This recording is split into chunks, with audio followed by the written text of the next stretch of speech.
Pocasset Village Association. And we're very pleased to host this meeting on the 10th of December. Public comments on the regulations we're going to talk about, both from agencies, towns, and individuals, are due this Friday. Actually, no. It's been extended to January 30th, 2023. Right. Wow, okay. Right. And they've been getting a lot of comments. Yes. Okay. And there'll be 2 more Zoom talks. Wow. In January. Extended by the state? 4. 4 more, okay. Two that are set, 2 that have not, they've given dates, but they haven't given specifics on those yet. Excellent. Okay. If you didn't hear that, Stanley Andrews, the chair of the Bourne Board of Health, said that there's going to be 4 more DEP public meetings on this. The last week had 3 public meetings, a week before the comments were due, and let's put it this way, a variety of opinions were expressed. And we're going to hear some more here this morning. But I want to move on, and I want to thank, first of all, the gentleman at the back, Stanley Andrews, chair of the Board of Health in Bourne, is the agency that is going to have to administer within the town whatever septic regulation changes, etc., are going to have to go forward. We'll hear a bit from him. I initially invited Mary Jane M.J. Mastrangelo, who's the chair of the Board of Sewer Commissioners, and Kathy Fox Alfano, who is the chair of the town's Citizen Wastewater Advisory Committee. I also took the liberty of inviting, and where is he? Keith? Okay, Keith Barber, who is the president of the Pocasset Water Quality Coalition, to say a couple of words. And with that, I'm going to turn it over to MJ, and I hope this cord reaches, and we'll start. She's going to give kind of an overview of this regulation. So, Pocasset Village Association informational meeting on Mass DEP proposed regulations. NSA Title V, which is nitrogen sensitive area Title V, and watershed permits.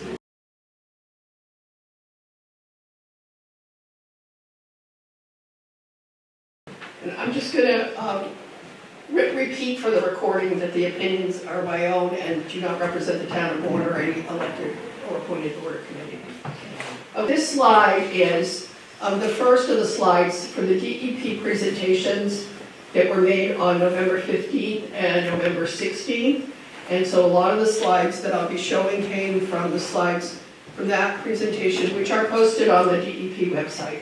So this presentation presents some of the history and combination of Mass DEP presentations, other information in the Bourne Comprehensive Wastewater Management Plan process. The intention is to give an overview of a very complex issue. So why did Mass DEP do this? Many estuaries in Massachusetts, especially on the Cape and around Buzzards Bay, do not meet the Massachusetts water quality standards due to eutrophication, resulting in impaired listing and required development of a total maximum daily load for nitrogen. This is an environmental problem and an economic problem because it causes decline in fishing, shell fishing, recreational opportunities, tourism, real estate values, and business. Unaddressed, this problem will become worse.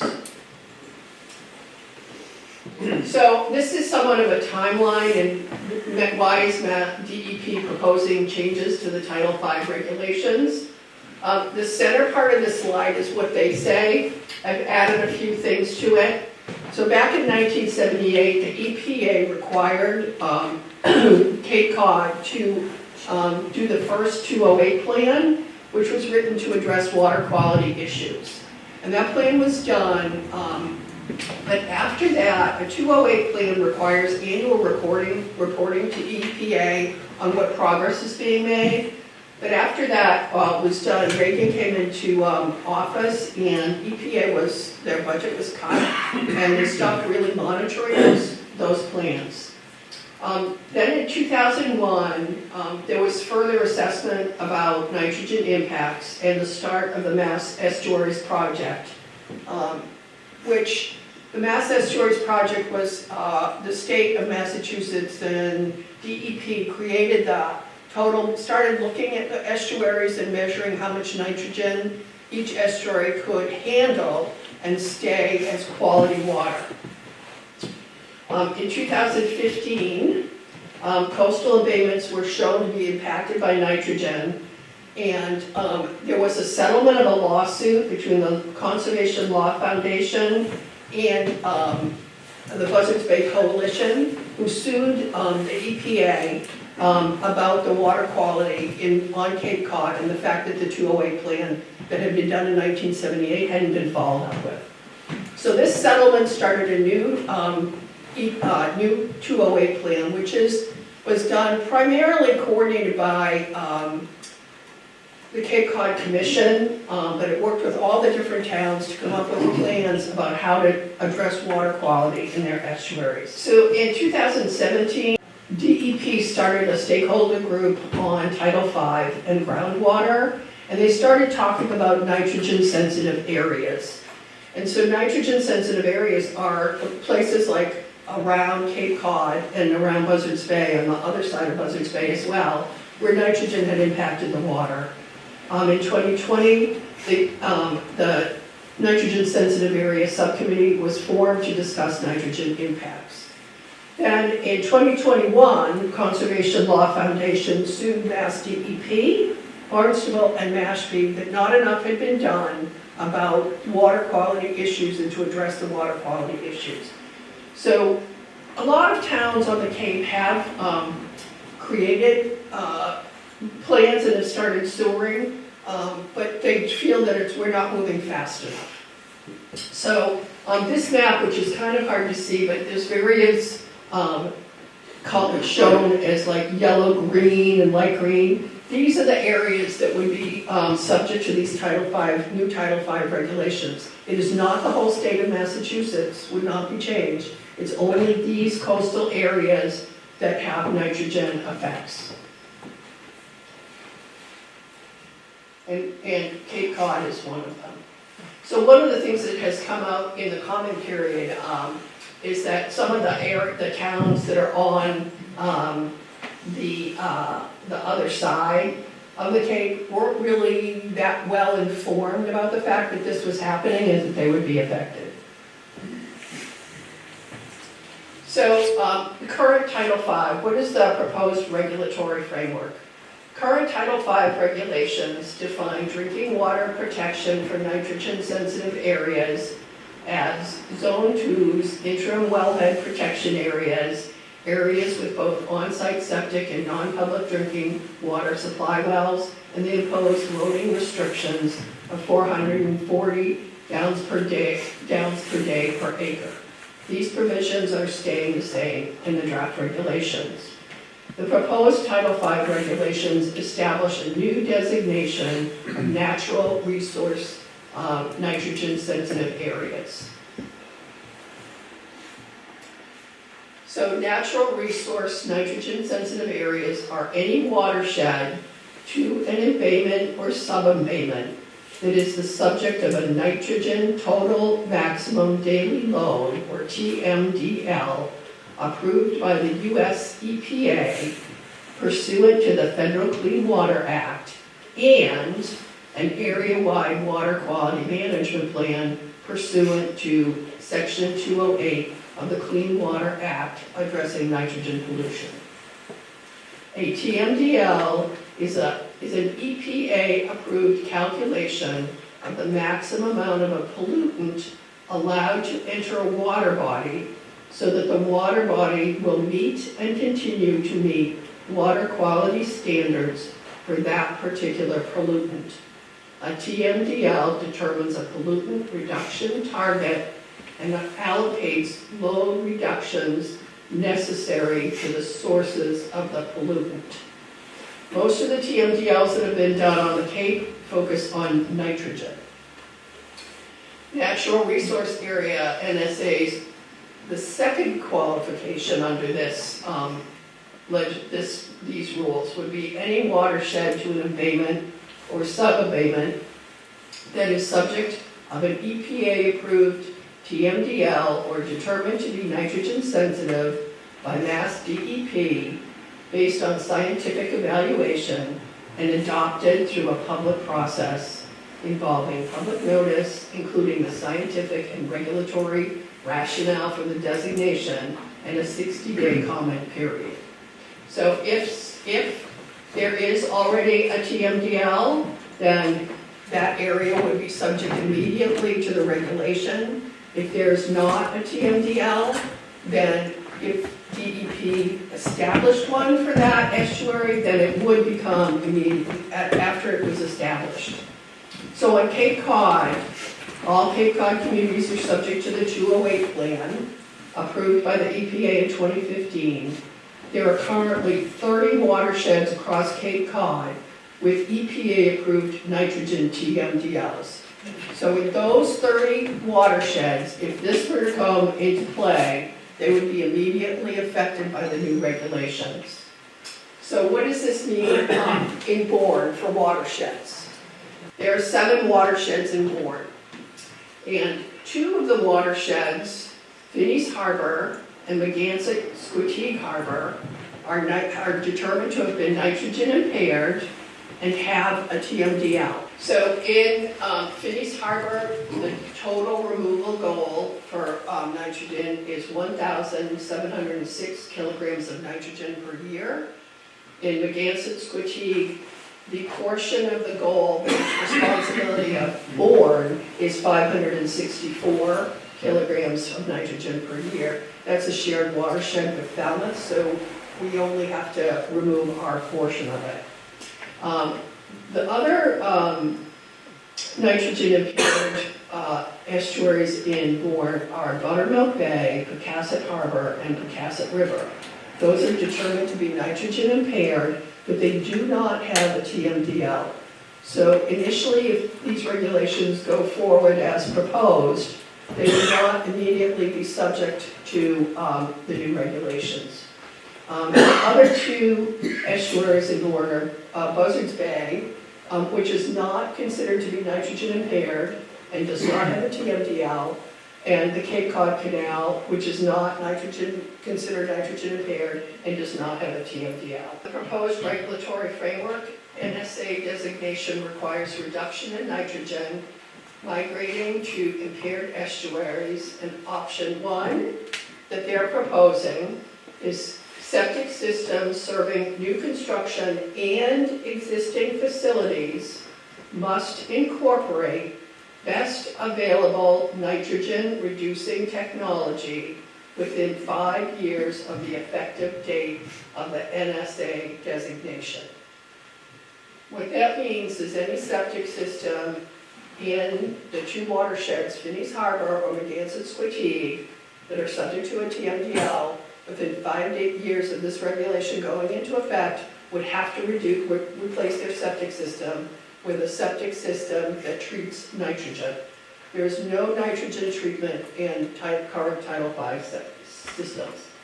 The other option for communities is for the community to obtain a watershed permit, which allows the community to pursue other options and to extend the time for compliance up to 20 years. So current Title V systems do not remove nitrogen. There are innovative and alternative systems that do remove nitrogen. This regulation calls for the best available nitrogen reducing technology to be employed in the systems that are being replaced. An alternative system, one kind of alternative system is approved by Mass DEP for general use. So they would allow an alternative system certified by Mass DEP for general use pursuant to Title V, which has the lowest effluent total nitrogen performance value. The second option is an alternative system granted provisional or pilot approval by Mass DEP, may be utilized as long as such system has a total nitrogen performance value less than or equal to the lowest alternative system certified for general use by Mass DEP, which is a lot of rigmarole to say that there are a lot of systems, there's a lot of technology happening, and each technology has to go through an approval system with Mass DEP. They start, I think, as provisional, then they go to pilot, or it might be the other way around.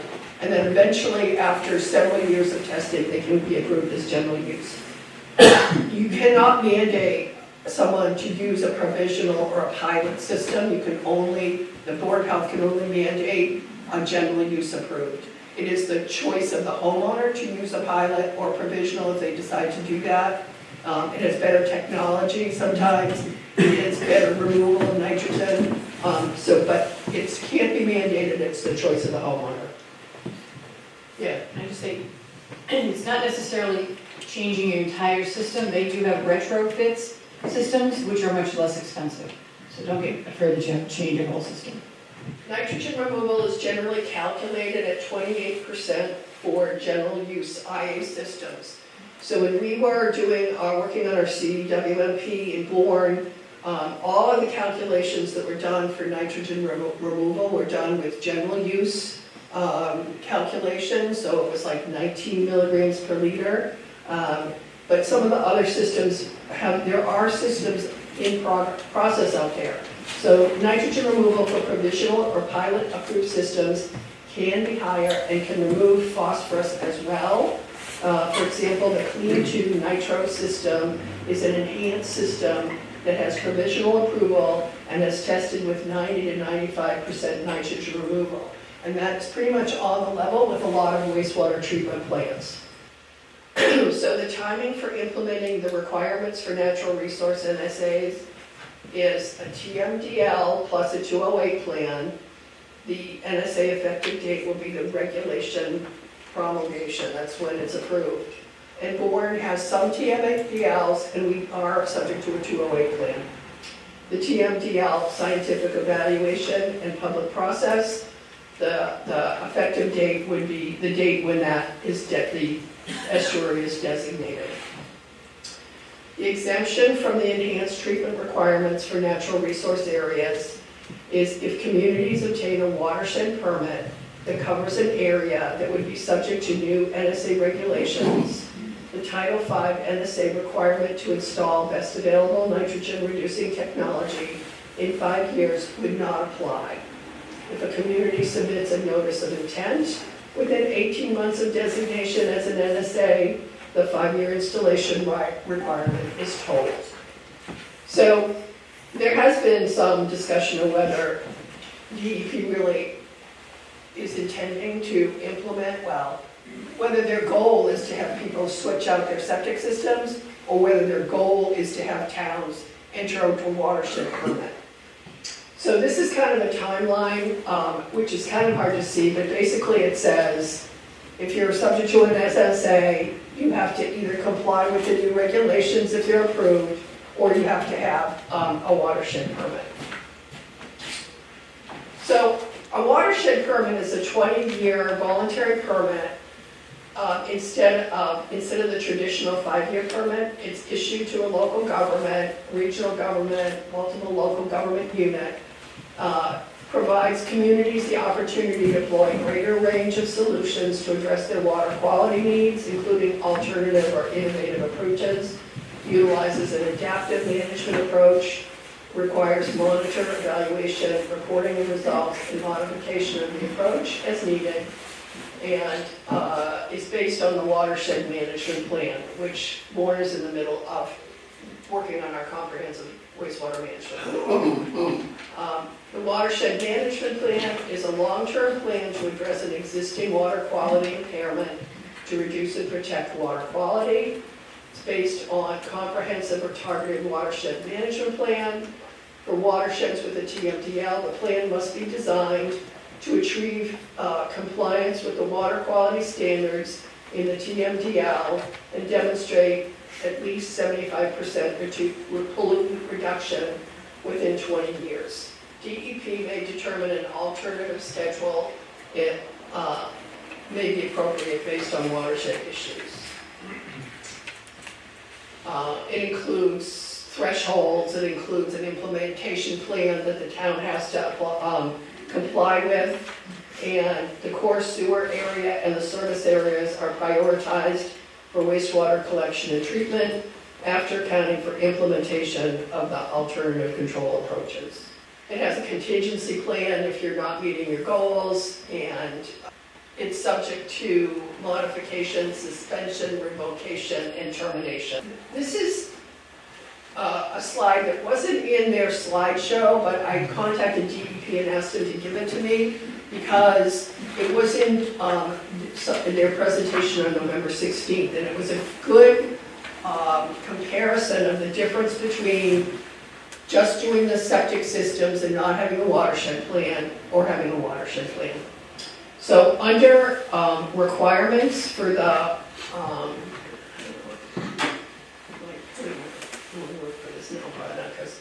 the Title V plan requires a mandatory upgrade of septic system to an innovative alternative technology. Under a watershed permit, it's the implementation of a comprehensive plan to reduce nitrogen. The implementation period for the septic systems is 5 years. The implementation of a watershed permit is 20 years. The next line is the participant, which says who pays. And this is a big difference that you really need to be aware of. Under the Title V nitrogen sensitive area regulations, the individual septic owner is responsible for paying for the replacement of the septic system. Under the watershed permit, the community, the municipality can share the costs with the property owner, or it'll be like a sewer system that is paid for by betterments in the community. So that's a big difference. And it's another difference in that under the watershed permit, if the municipality qualifies for state revolving fund loans, then there's money that comes from Cape and Islands Water Protection Fund, and so the cost to the community and to the taxpayers will be less. The type of participation under the Title V sensitive areas. So the funding sources for the nitrogen sense for the septic system Title V program, there is a community septic management loan program that's run by the county, which people would be able to tap into for those. But under the watershed permit, there's state revolving fund funding, Clean Water Trust funding, Cape and Islands Water Protection funding, and other state and federal sources like SNEEP grants. So the difference in cost and who it's going to be borne by is very important. The effectiveness of reducing nitrogen. The Title V system upgrades, even enhanced ones, might not be sufficient to meet water quality goals and are likely to require further action in the future. The watershed permits can use various ways to reduce nitrogen and use a quantitative approach. For the Community Septic Loan Program, the Clean Water Trust dedicates $5 million a year to offer 2% interest rate loans to communities to fund their community septic management programs. And I want you to keep that $5 million number in your mind. Over the past 5 years, the program has made 29 loans to communities, totaling $14.2 million at an average loan amount of $450,000. That's to community, not to per person. Additionally, they funded the Barnstable County Septic Loan Program, which now operates as its own revolving fund. This program is done through the Board of Health. If you have a failed septic system, you can apply for funding. Barnstable County's been working on that. They're working on some zero interest loans based on income qualification. They're looking at revamping the program to allow for principal forgiveness in certain income situations. So that is being worked on in combination with this.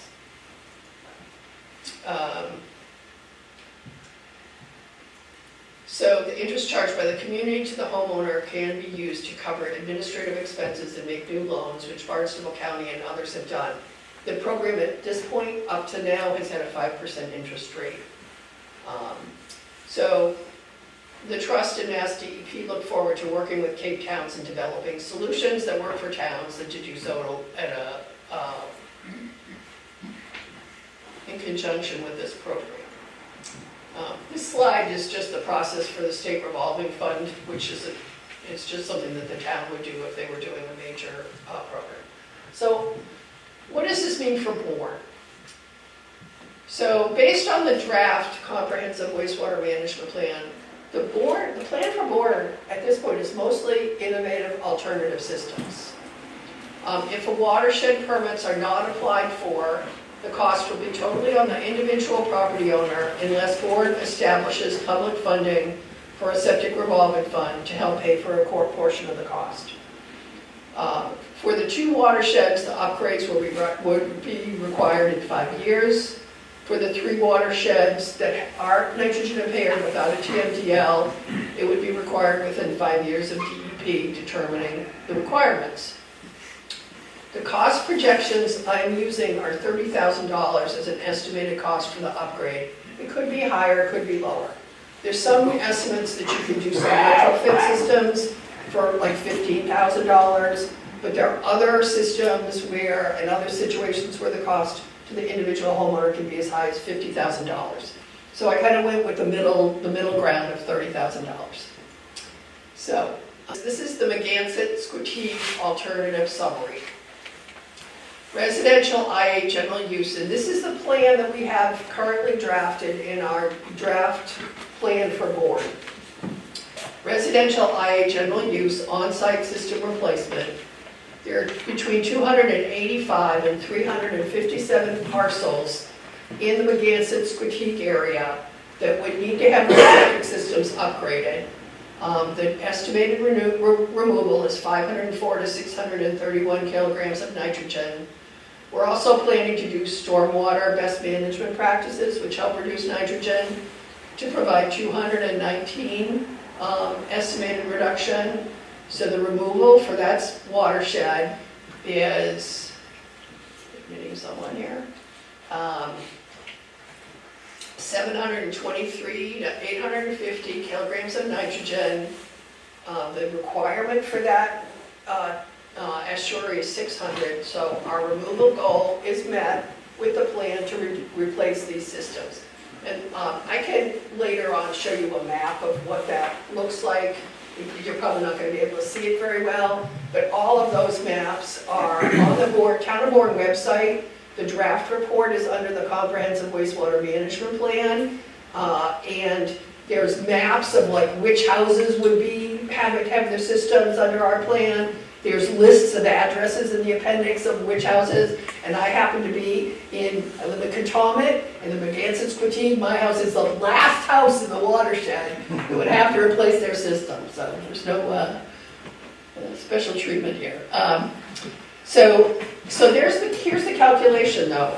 357 septic systems at $30,000 a septic system is $10,710,000. That would be borne by those 357 homeowners in the Megansett-Squeteague area. Finney's Harbor conventional IA alternative. So Finney's Harbor is it's a more complex. We have more responsibility for that. There are between 1,133 and 1,235 parcels that would need to have their septic systems upgraded, which would remove between 2,000 and 2,100 kilograms of nitrogen. Stormwater best management practices would remove additional nitrogen. So the removal goal is 1,706 kilograms of nitrogen. Our plan removes 2,384 kilograms of nitrogen. So our plan for using IA systems in the Finney's Harbor area does meet the goal for the TMDL. 1,235 systems at $30,000 per system is $37,050,000. So go back to the, Mass DEP saying, oh, we provide $5 million of funding for the community septic system. It's not going to provide $47 million. And so that is a problem that they have to address. So Pocasset Harbor, it's not under a TMDL, so it would not have the 5-year requirement, but it is something that has to be done. So 1,450 systems provide the necessary nitrogen removal. 1,450 systems at $30,000 apiece is $43,500,000. For Pocasset River, 650 parcels are estimated to need the septic system replacement. It does provide the nitrogen reduction goal of 1,289 when we use stormwater EM best management practices as well. So we meet our nitrogen removal goal, 650 systems, $30,000, $19,500,000.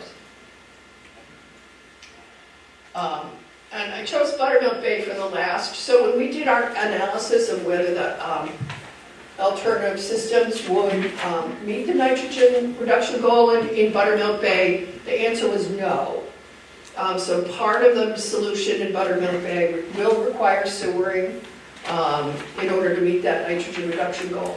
And so this is one of the concerns that many of the other towns, Bourne is pretty unique in the fact that we can meet our nitrogen reduction goals with alternative systems pretty much throughout the town.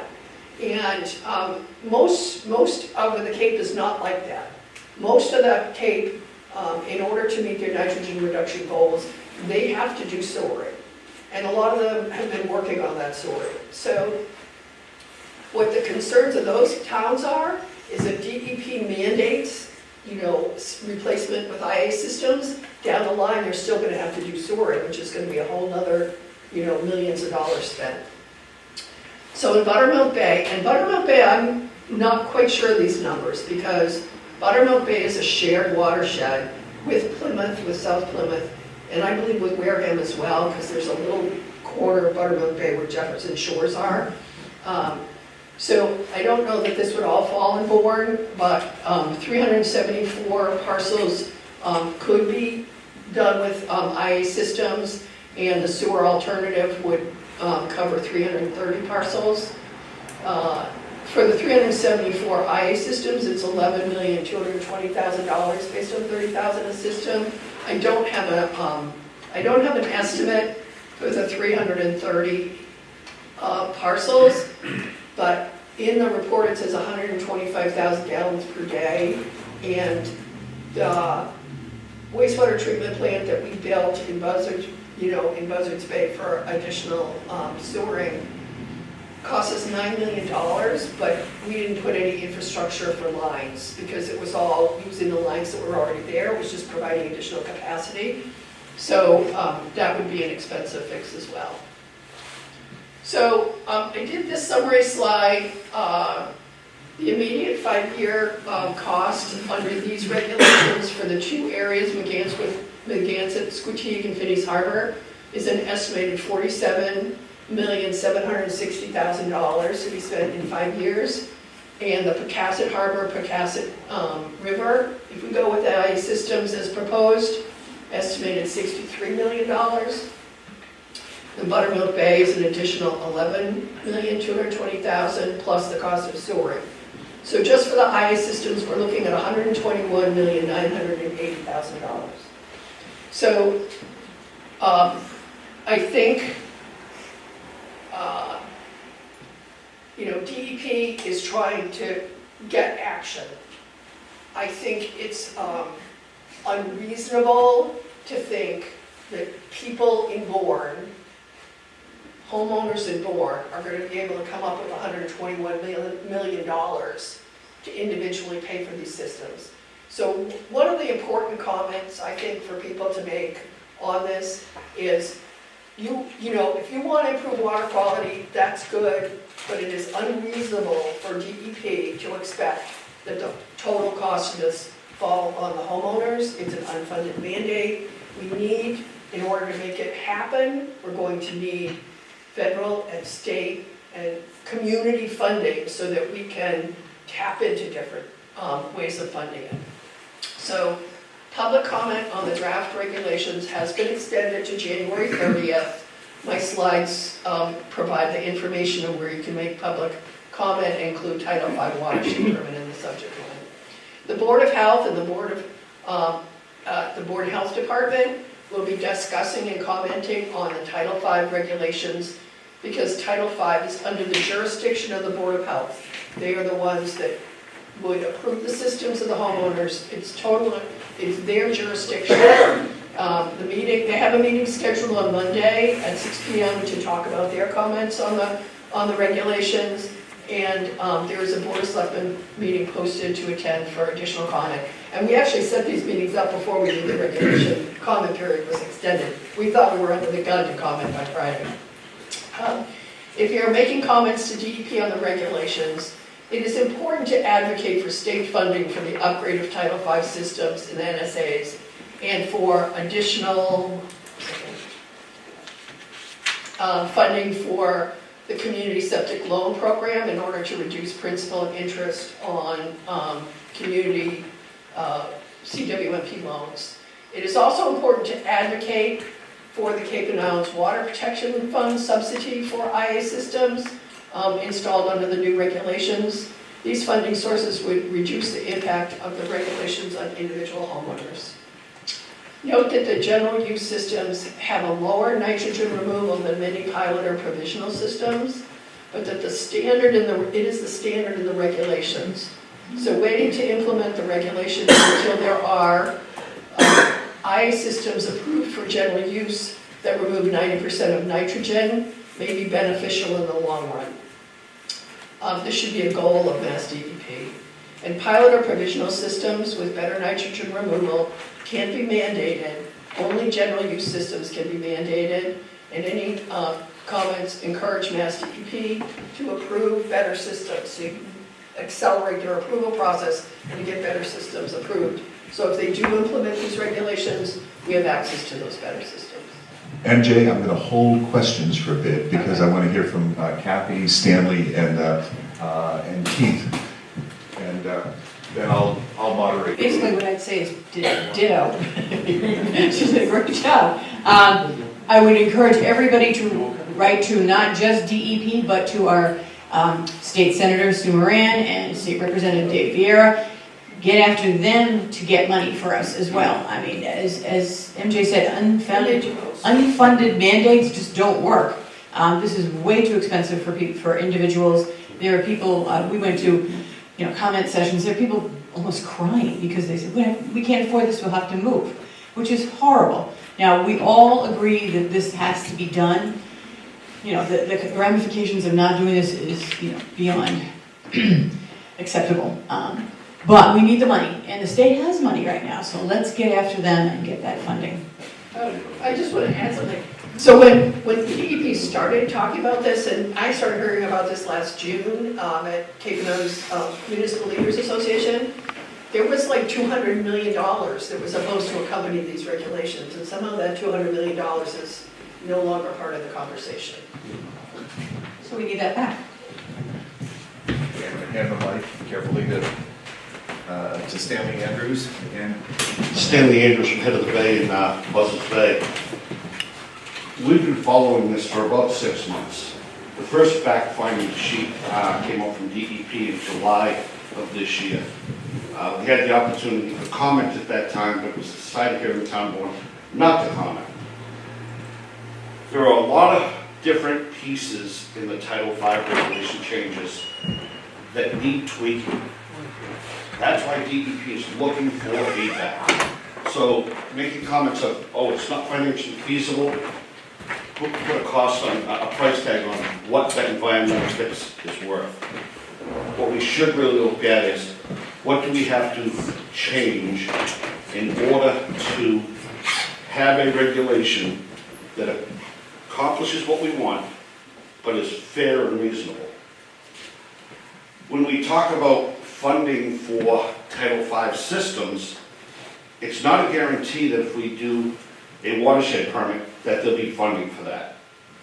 That is up to the decision of the leaders of the town when they go through with their watershed and town meeting vote whether we want to put funding back to that. There is no guarantee for that. I still disagree with the numbers at Buzzards Bay, for Buttermilk Bay. We have 3 communities that contribute to that. The numbers have not been done to see what portion is the town of Bourne. I agree with you on that. We do have a report that the Cape Cod Commission did 4 years back, where they actually showed building another plant down at the corner of, You need to speak in the microphone, please. Yeah, a little louder. sure, or, where they showed another plant being built down near the corner on Head of the Bay Road near Bourne Road. And that would take some of the flow and actually be able to sewer some of Buttermilk Bay, which would be the responsibility of the town of Bourne, and possibly picking up to assist with other communities doing a community plant there, picking up some of South Plymouth. But these are all the things that need to be worked on. But right now, in the short term, the reason why the Board of Health is meeting Monday is we are looking for feedback from the public on item by item in the regulation, what should be tweaked and changed to make that regulation feasible to implement, justified, and also the town of Bourne, we have local regulations which are more strict than Title V. Title V in Massachusetts is 50 feet of a resource. The town of Bourne is 150 feet. So we have hundreds of systems that have been installed in this town that are alternative systems already that exceeded what Title V wanted. In one of the items in the new Title V regulation, they speak of a 1-year grace period. Well, we have people over the last 15, 20 years who have installed alternative systems. They should have an opportunity to prove that their system is still working and not have to upgrade. So we've got hundreds of systems that have been installed here in town that would already add to the numbers in the different watersheds that we have.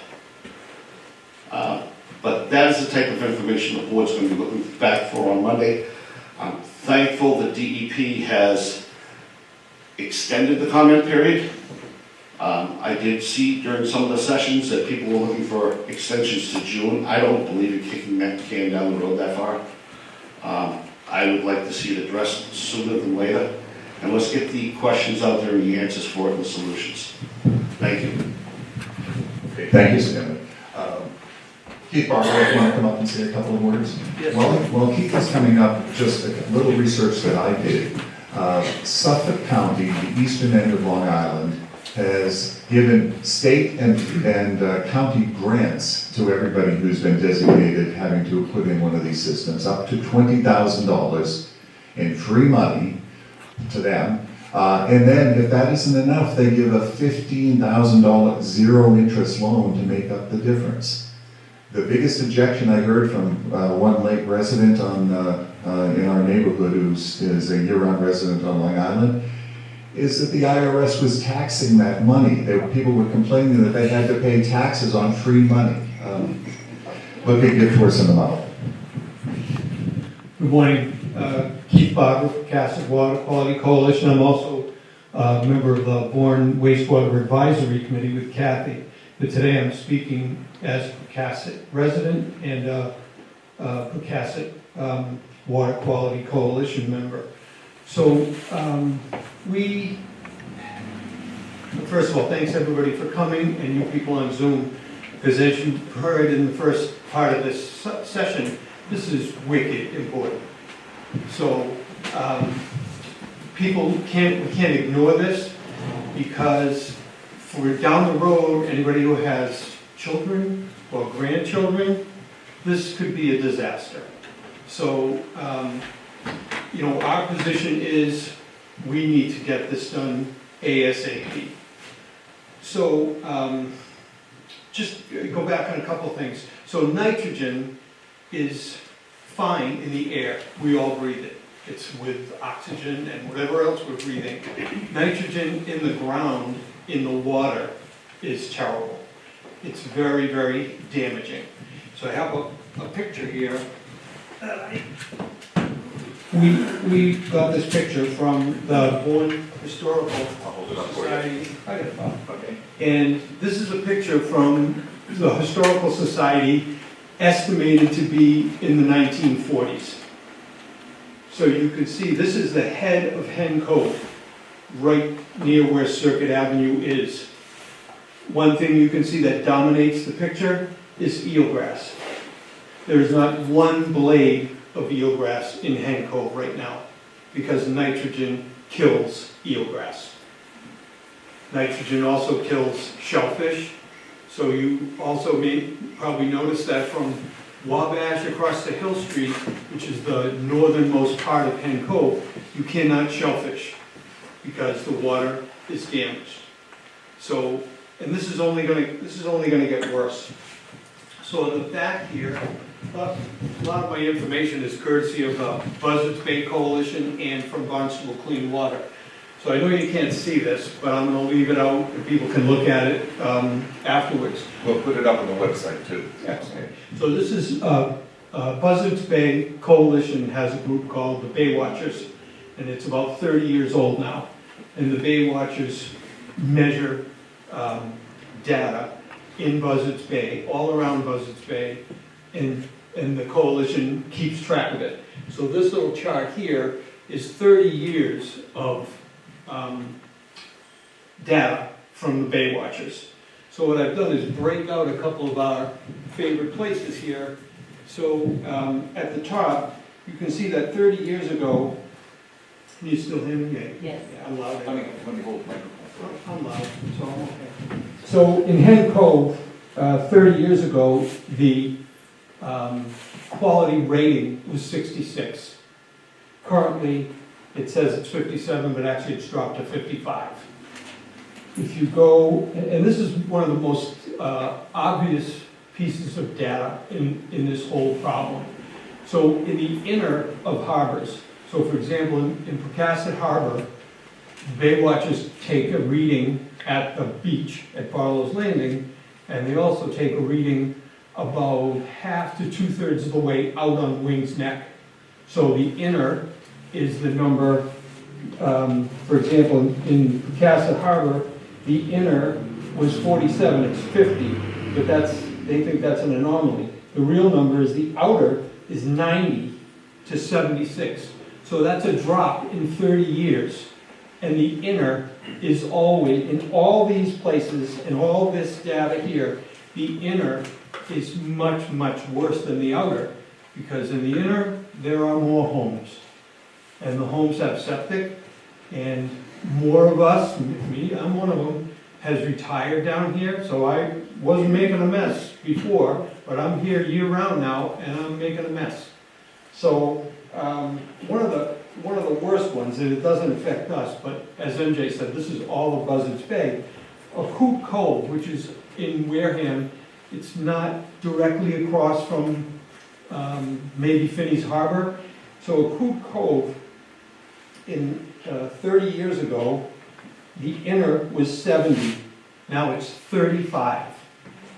So the data is 5 different pieces of information. The most important one is dissolved oxygen. Dissolved oxygen, obviously, the plants need oxygen. Nitrogen kills. And that's where that, so another place which we are all familiar with is Eel Pond. So for those who don't know, Eel Pond is, let's say, call it across from the lobster trap. So if you're looking at the bridge, if you're standing on the bridge looking on the opposite side of the road, that's back river, thank you. But if you look to the right, it's called Eel Pond. It's a smaller little area. So Eel Pond from 1993 to 2021 has gone from 64 to 40. 2 problems with Eel Pond. Houses all the way around and no flushing. The water doesn't move fast enough because there's silt on the bottom and there's nothing to help it. The eelgrass is all gone, which helps with oxygen. So, you know, these, again, you can find all this information on Buzzards Bay Coalition, sorry. Anyway, notes. So another thing that hasn't been mentioned, and this was part, if you saw any of these presentations or you went to any of the hearings, the people in Dartmouth and the people in Fairhaven and Acushnet, they're all upset because the regulations are affecting them when they don't have as a severe situation as we do. And that's caused by the groundwater here, because on Cape Cod, the soil is sandy and gravelly, and everything underground moves. Here, 5 feet a day. So if you have a septic system and you don't have IA, so the or innovative alternative, then the nitrogen is going from your house into your tank, into your leach field, into the ground, and right into the water. And that's a problem here in Dartmouth, and they don't have the same kind of soil, so they're kind of put up.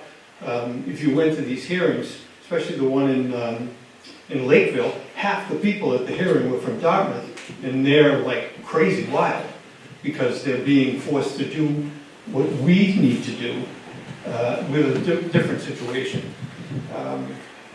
So just a couple of other things. I know I'm way over my time limit here. So as far as sewering is concerned, which 70% of Cape Cod cannot have sewering. 70%, just because of the topography or because of the density, or there's a bunch of reasons for it. So, but if you want to look at the cost, MJ, explained, if you want to retrofit your system, which in my case I can do that because my land is graded properly, so it's about $20,000 to retrofit at a high end. Could be 15 to 20. If you need a new system, could be 35 to 40. If we wanted to do sewering, so between building the plant and digging up the roads to put the pipes in, and then connecting it to your house, best estimate is $100,000 per home for sewering.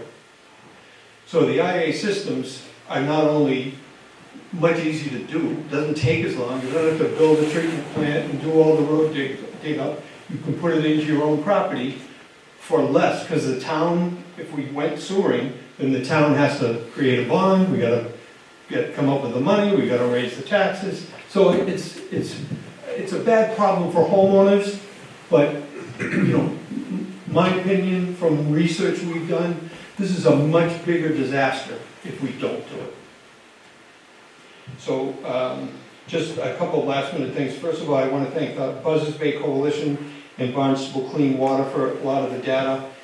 Both of those websites are extremely helpful to learn about this.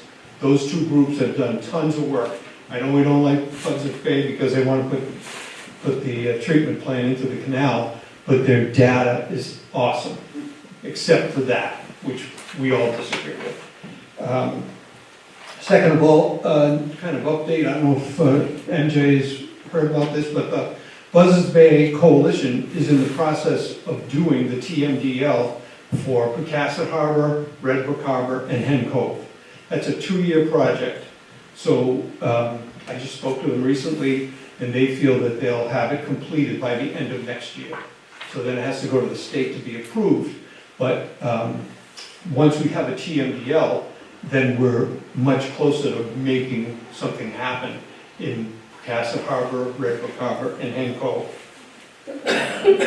Last point is, for anybody who's not familiar with our group, Pocasset Water Quality Coalition, we sent email this week to give everybody the information on how to write letters, where to send them, and access to all that information. If you're not on our email list, we have a sign-up sheet in the back to join our email list. And I think I'm talked out. Thank you. Okay, Okay, I'm now opening the floor to questions. I've got about 10 feet of microphone here. If you want to come up on this side, I asked you to come up. I don't think I can reach you. Let's see if I can. Okay. Hi, I just wondered, how far from the water, does the parcel need to be included as one of the parcels that needs to, within the change? It doesn't have to do with how far from the water. It has to do with whether you're in the watershed, like in the two watersheds we have, TMDLs. If you're in that watershed, then you would be in the replacement.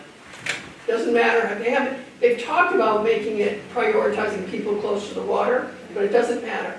So if you go onto the Bourne website, Town of Bourne website, the comprehensive wastewater management plan is there, and there's a plan that's, I think, dated in November of 2022.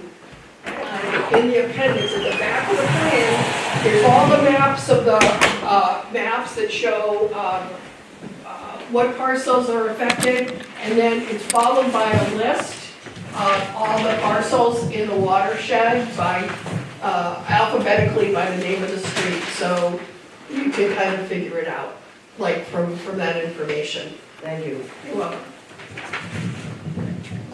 Other questions here?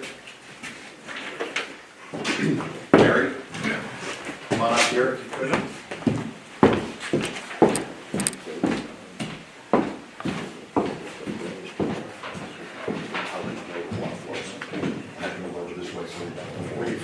Over here, away from the speaker. As I understand it, there's not going to be a lot minimum size waiver. That'll be next year. That's a question for That's Stanley. What was the question again? The size lot waiver size. I heard in the DEP, they were not waiving it. You know, that any lot size would be applicable under the new reg. They are today, already, Okay. in the town of Bourne. Okay, then the next question is, under this new reg, cesspools would be no longer under the property transfer, as I interpret it, requirement, would immediately fall under the regulation. Yes. Okay, The way it's proposed at this point. yes. Okay, and then one general other comment was that the number of for provisional and piloting IA systems, you need to use a licensed operator, and that's a concern. Is in Bourne, there are 3 licensed operators right now. 5 with 2 inactive. Go ahead, Sam. It is not a requirement to have an operator from the town of Bourne. It is a requirement to have an operator that's licensed under DEP.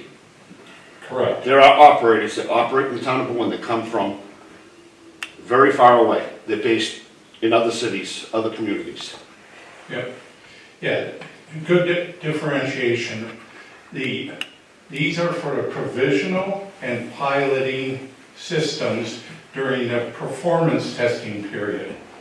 There's monitoring by a DEP licensed operator. Jerry? Just make a comment on, so I'm going to hand this over to you to get away from the speaker here. one of the things that people have to be aware of with IA systems is there is maintenance requirements. And one of the concerns that the town administrator in Bourne has is if we go to like 8,000 systems that are IA systems in the town of Bourne, we have like 8,000 homes, right? That the requirement for maintenance is going to be significant. So it's not like you get your system pumped every couple of years. There are maintenance requirements, so you need to be aware of that. So we're going to have to think about how the town, with these septic systems, like what kind of infrastructure we'll need for administrating the systems. And it's just, you have to do it. I mean, so it's another question. Have that, Kathy? The other thing that we haven't mentioned yet is there are alternative ways to do this. It sounds funny, but there are composting toilets, which people have been using. There's, on the left, urine diverting toilets, and tight tanks actually don't, allow the nitrogen out. So those things we want to make sure, if you choose to do that, that then you are then exempt from these regulations. You don't have to then also do an IA system. So those are things we want to make sure are included. Any sort of alternative system that removes nitrogen should not be included in this. I'm gonna throw one quick comment here about the IA systems. The current standard right now for nitrogen concentration after removal that currently state approved is 19 milligrams per liter in the water, if that's right, Stanley. Some of the new IA systems that are in that provisional and pilot testing, their levels are down to 3, okay? Another point is that these IA systems are all both developed and then installed by proprietary companies who are out to make money. I'm sure you're shocked.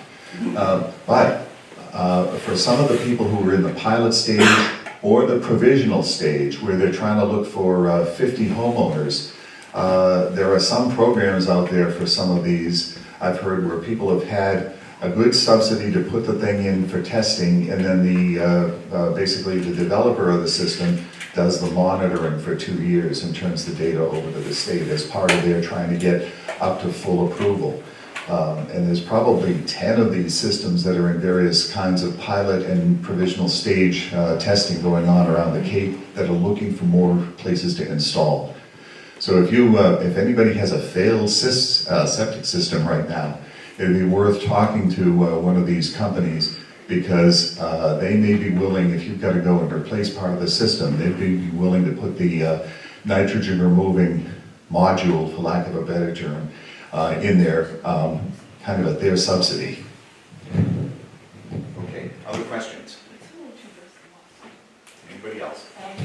Yes, sir. It seems like we're looking at untried, relatively not really tested equipment that's going to require a lot of maintenance, and we also don't know how much that's going to cost.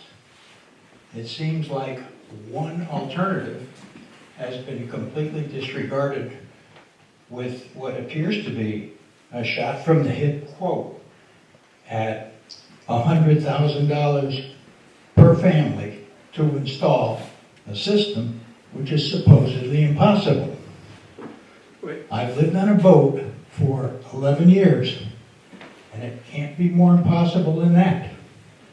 We can pump uphill, we can let stuff flow downhill, we can, in a central location, much more easily control effluent than we can from 8,000 homes.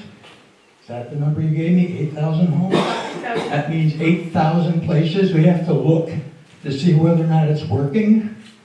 We can't test for, it'll take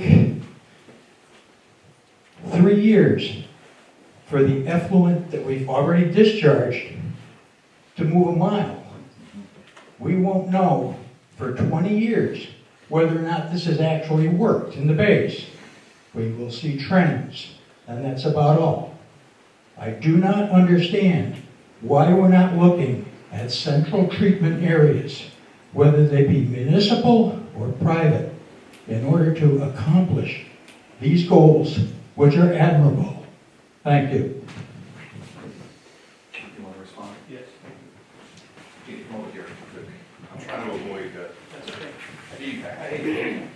So, first of all, $100,000 is the cost per household averaged out for putting in sewer. So in other words, if Bourne decided to put the sewer in at Buttermilk Bay, as Stanley indicated, then you have to build a treatment plant, you have to dig up the streets, and then you have to connect everybody's house. If you add up the cost of that by how many houses that would be, the average number, and some people say it's higher than that, is $100,000. That's not a homeowner cost, that would be a cost to the town if the town did sewering. Or if you wanted to put sewering in your neighborhood, then you would have to figure out what the cost of the plant would be and whatever other residual costs there are. And as far as the waiting 20 years to see if it works, so if we don't do anything, then we could go 20 years and then go another 20. So this is something that, there's plenty of technology that's proven. There's a testing site over at the base called Mass DEP, MASSTC. They test alternative systems. And I think at any given time, they have 6 or 8 different systems that they're testing. And once they get that technology that they agree works, then it goes off and is tried by private companies to put into the homes. So the most successful implementation of the IA right now is at Shule Pond in Marston's Mills.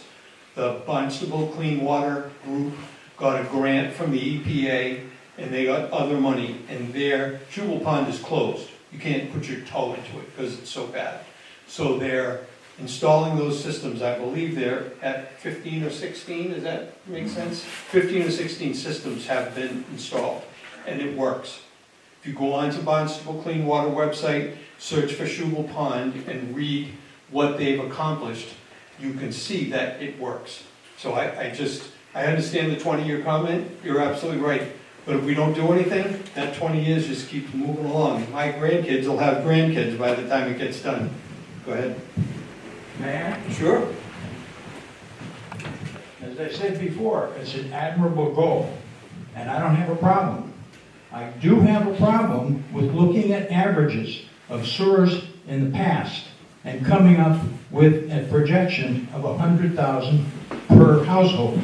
And furthermore, the maintenance is going to be less, the control is going to be easier. So prices are going to rise for individual units, and assurance of people's systems working is going to go down. Our percentages are going to go down, and there are going to be further capital expenses as well as maintenance required to keep the system up. There is going to be a point, it may be 5 years, 10 years, 20 years, where it's definitely going to be cheaper to have the municipal solution rather than an individual solution.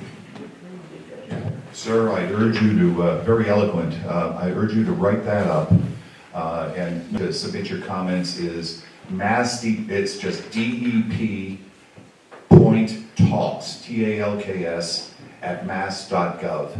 And just put Title 5 in the title of your email. Could you repeat that, Bob? Okay, DEP point talk, TALKS, at mass.gov, and put a Title 5 or watershed permit in the title, in the subject line. MJ.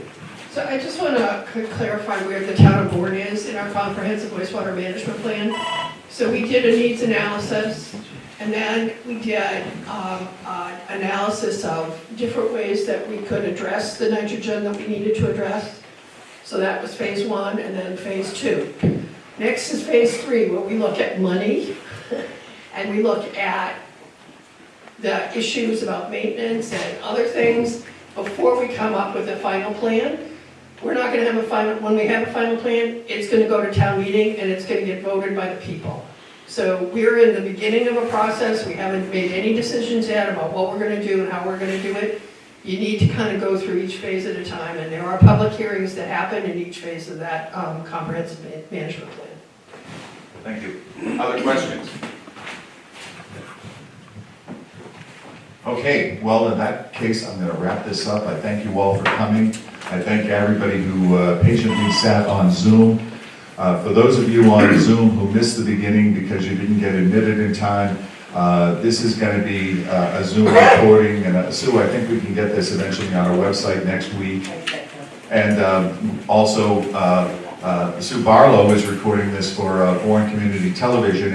And Sue, can you send me an email as to when this might get broadcast? And we'll send this out to PBA member websites. Peter Meyer is in the back here. Stanley got his hand up. I am back Oh, here. Stanley, Do you yes. have any questions from the Zoom attendees? Oh, yes, I forgot about that. They have not posted any. I actually had one, if someone has a well and they have septic, why are they not finding testing results for nitrogen in their well? Is it a depth issue? That's a stupid question. It's a Stanley question. Technical Title V.